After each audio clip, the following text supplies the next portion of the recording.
and welcome back to my channel. So first off, I want to say, wow, I didn't think that my previous video would get so many views.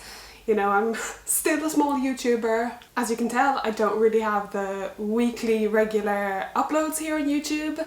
Not as I want anyway, but yeah, so I'm glad that somebody liked the video, and as I promised, today I'm going to be talking about how to start eating more intuitively, how to progress off a meal plan after eating disorder recovery.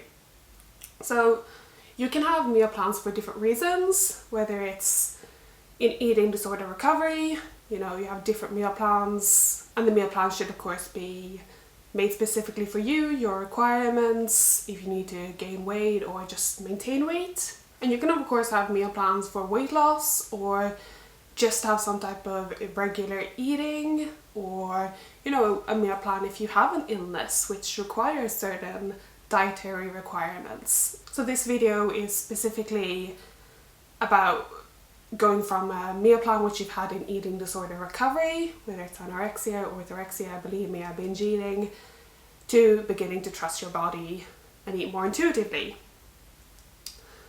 And of course there is so much I could say about eating intuitively, eating disorder recovery, and that is not going to fit into this 15-minute video. So I will link down below a bunch of posts about like eating disorder recovery, eating more intuitively, binge eating, extreme hunger, all of those things. They will be linked down below.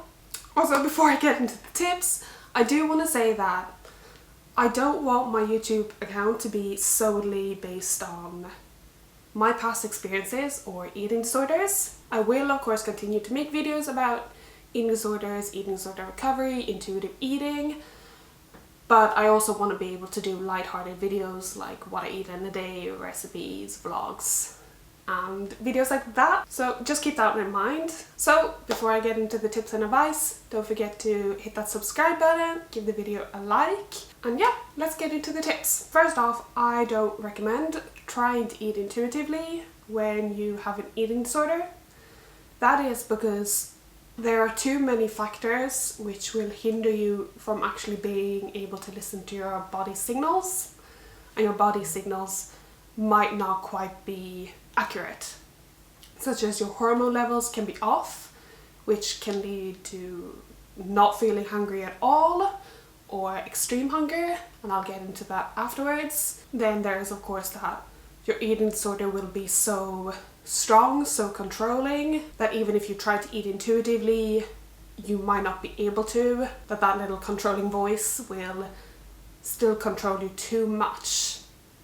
And then there is of course that you might have a warped perception of what is a normal portion or how much should I eat.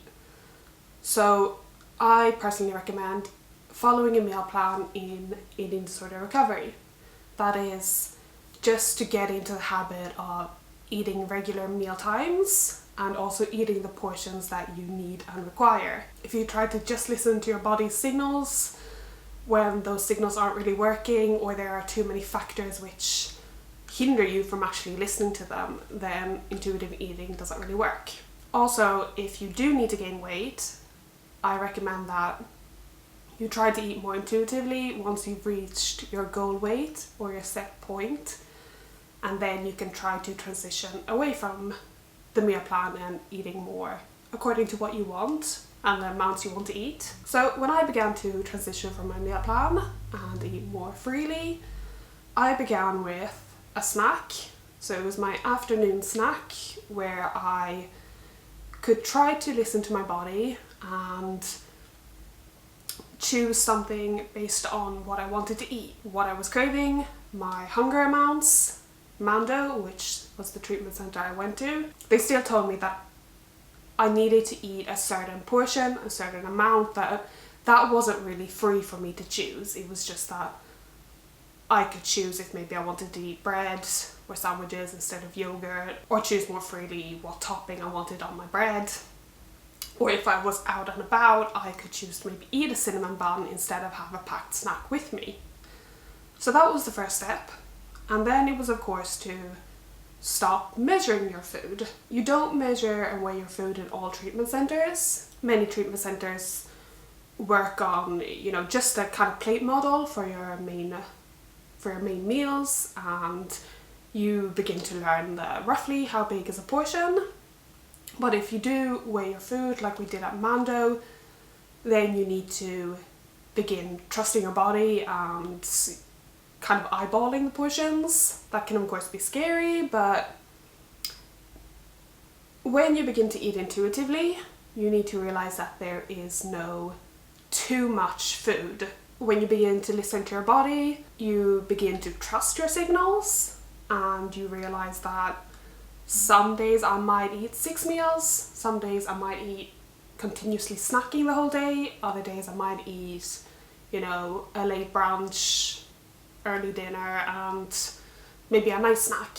And you know that that's fine. You're okay with these variations from day to day, which of course I should mention. So I talk a lot about eating regular meals, and when you are in recovery, you are suggested to eat 5 to 6 meals a day at certain times, which is really helpful. Your body gets used to that, you get hungry at these certain times, you continuously fuel about your body and mind, which is necessary. But then eating according to the clock or eating intuitively, you could think that those go against each other, because if you're eating intuitively, it doesn't matter what time it is. If you're hungry, you go eat, and then you eat the food and amount you need and want. But the thing about intuitive eating doesn't mean that you just skip meals or that you only listen to your body, if that makes sense, because you still need to be practical about it. And sometimes it may be that I have to eat lunch earlier because that's when it fits into my schedule. No, I may not be hungry, but I need to eat anyway. Or that if it's going to be a long day, you need to get in that afternoon snack. But it could also be that you realize I'm not hungry in the morning, so I eat a bit later. I don't need to eat at 8 every morning according to my meal plan, and you're okay with that variation. So the meal plan will help you to feel hungry at certain times. It will help your body adjust to eating certain portions, certain amounts, which is a really good way to find your base to get used to eating, nourishing your body. But then when you begin to eat more intuitively, you begin to focus more on what is it that I want to eat? How much do I want to eat now? So like I said, you can start off with a snack. And the thing to do then is that to be honest with yourself. What is it that I want to eat right now? Maybe you're in the store, you see a food, you're like, this looks good. I want to eat this, I haven't eaten this in a long time, or this is just what I'm craving. Then don't overthink it. Because that's the worst thing you can do when you begin to overthink, because that's when the anxiety, the fear will kick in and your eating disorder will hit you with 10 reasons why you shouldn't eat that food. But then of course you need to, hit your eating disorder back with 15 reasons why you should. And you have to remember that the only way to eat more intuitively and listen to your body is to do that and to face the fears. And it is a slow process. It's, slowly beginning to trust your body. Eating intuitively isn't perfect. There's no, this is how much you should eat, this is when you should eat. There's, there will be times you're going to eat a whole package of cookies, or you're going to eat until you're uncomfortably full, or there might be times you don't eat for several hours, or days you just eat bread and chocolate, and other days all you want is green smoothies and vegetables. And it's finding that kind of balance and trusting your body, knowing that, okay, I may be really, really hungry today and I'm just going to eat non-stop. That's okay. I'm going to give my body that energy, I'm going to give my body that food. Because if you're restricting, if you're telling yourself, no, I can't eat that, you're building up this anxiety and fear around the food. And you most likely already have that fear and anxiety around the food. So to overcome it, you need to do basically the opposite of your eating disorder. The thing is about in eating disorder recovery, you can go through extreme hunger, and it can last from a week to like a month, maybe more. I haven't done so much research on it, but it is very common. And That can be freaky. You can feel like you're eating too much, you're eating non-stop. But during that phase, you need to just allow yourself to eat. Yes, it may be that you eat 10, 12 times a day because you just snack. You may feel like your stomach is a bottomless pit, that, you know, food can just keep going down and you don't feel satisfied or you don't feel full. Or maybe you eat so much that you feel uncomfortably full. And that's just kind of the phase, extreme hunger. And by restricting, you're not gonna make it better, because then you're holding back on your signals. And extreme hunger doesn't last forever, even if it can feel like it. And it can be scary to go through that phase, but all I can say is that eating it is kind of what you have to do then. And it may mean that, you know, you follow your meal plan, but you need to add more snacks on top of that because you feel so hungry, and that is okay. That is the thing about meal plans, that it's a really good base, it's really helpful, but it can give you that fear that you can't eat more than that. And that is what you need to begin to find with intuitive eating, that, as I said, there's no too much, and if you want that cookie, then eat it. If you want the whole package, I'm pretty sure you're not going to eat a whole package of cookies every day, and even if you do, it's most likely not going to be a daily thing forever. Then it might be like a period where you're just craving sweet things and that's just what you eat, but eventually it usually fades. So when you're transitioning to eating more intuitively and you have your base where you're eating your regular meals, then it's beginning to kind of listen to your body. Do you wake up feeling extra hungry one morning? Is your regular breakfast not enough? Then maybe add that extra food which you're craving. And then it might be that you're hungry non-stop the rest of the day, or maybe for lunch you're not as hungry. Just try to not overthink it, because that's what you do when you have an eating disorder. You overthink your choices too much. You begin to question what is right and wrong, what is too much, what is too little, or maybe not too little, but you begin to question amounts, what is okay, what is not okay, what's good, what's bad, how much can I eat now? And it's just too much overthinking, and that is what you need to kind of move away from. And it's not easy because the mind is very powerful, the mind controls you, but being more spontaneous in a way. Not too much planning, not too much controlling. Also, I wouldn't recommend that you move away from the meal plan all at once, because that can feel, unless you feel ready for it. Some people do. Some people never have a meal plan in recovery, and that works for them. That's fine, you know. Many people can just begin to eat, just try to listen to their body signals without ever following a meal plan. You know, if that works, that works. But if you do have a meal plan, I would say slowly transition from it, where you begin to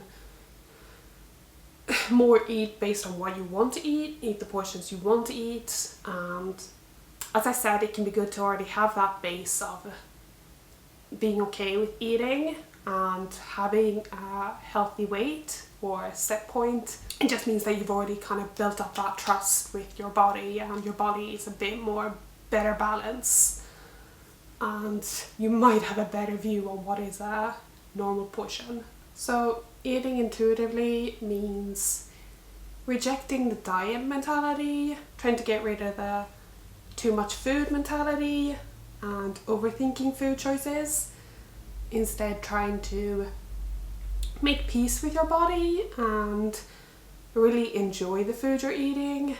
Ask yourself, is this what I want to eat? Am I going to enjoy the food?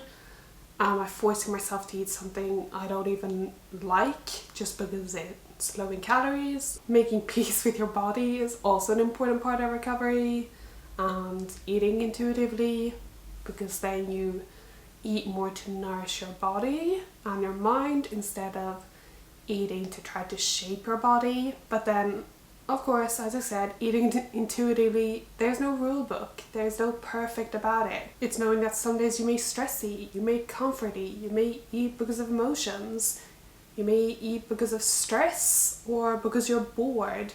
You may eat more just because it's tasty, because you're at a social event, because others are eating.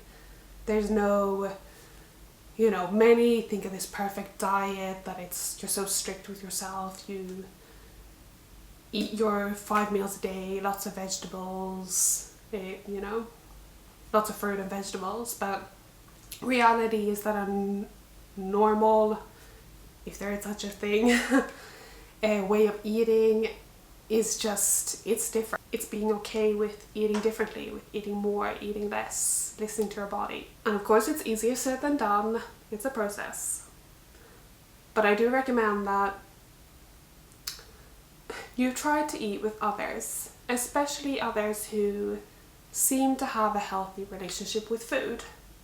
And that of course can be difficult in today's society because a lot of people are affected by the diet mentality. Many people are going on different diets.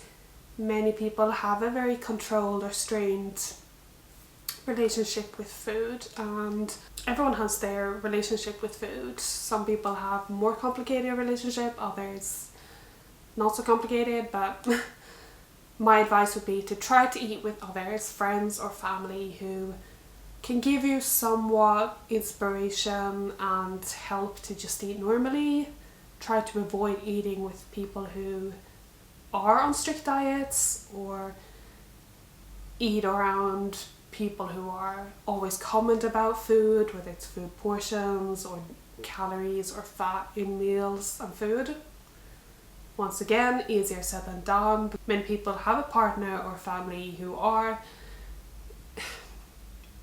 like to comment on other people's food, who are on diets or eating low calorie, and you can't change what or how someone else eats, but then maybe you need to bring it up with that person if you're close to them and say that right now I'm going through this period where I'm trying to listen to my body. I don't need your comments, I don't need your talk about food or calories, because I'm going to be here doing my thing, trying to nourish my body and mind. So, keep your food and diet talk to yourself. I've written posts about food comments and dealing with them, so I'll link them down below. So there is so much I could say about eating intuitively and eating disorder recovery, but my best tips of course are to challenge yourself, face your fear foods. That should be the base. Maybe if you do it on a weekly basis, I usually recommend doing it with someone else, as it can be easier, especially distracting yourself and coping afterwards. If you get anxiety, it can help keep you more accountable as well. Make sure that you eat that food. And once you begin to face those fear foods, realize that it's okay to eat them, that nothing bad happens, then it's easier to kind of transition to eating differently. And as I said in my previous video and in all my eating disorder related videos and posts, the only way to overcome that fear is you're not going to overcome a fear of a food or a situation, or fear of eating too much, or fear of not compensating. That fear and anxiety will still be there unless you face it. And of course, when you face that fear, you face the situation, you're gonna be hit with anxiety or guilt. But then you need to work your way through it and have your distractions and your coping mechanisms in place. Healthy ones, no unhealthy, negative, harmful coping mechanisms, because that's just part of the bad cycle or circle. You have to break free from the negative coping mechanisms as well. So yeah, I would say challenge yourself once a week to eat a fear food. Try to eat snacks and breakfast which you don't measure, or you eat different foods, different amounts depending on if you're craving it, and put yourself in situations where you are eating out, you're eating with others. maybe you're traveling where others cook for you, put yourself in a situation where you have to eat differently. And that will, of course, hopefully help you to transition off your meal plan, eat a little bit more intuitively. Anyway, this video is super long, but I hope it was somewhat helpful, and I will be making more intuitive eating, nutrition related videos. And if you have any comments, leave them down below. Otherwise, you can follow me on my Instagram, It's a Healthy Lifestyle, and my blog, itsahealthylifestyle.org, where I post different recipes, nutrition, eating disorder recovery, mental health posts. And if you have any video ideas, either comment down below or contact me via my Instagram DMs or email, and yeah, let me know what you want to see. And I will see you again maybe next week with a new video. I hope you all have a lovely day and a lovely week. Thank you all so much for watching.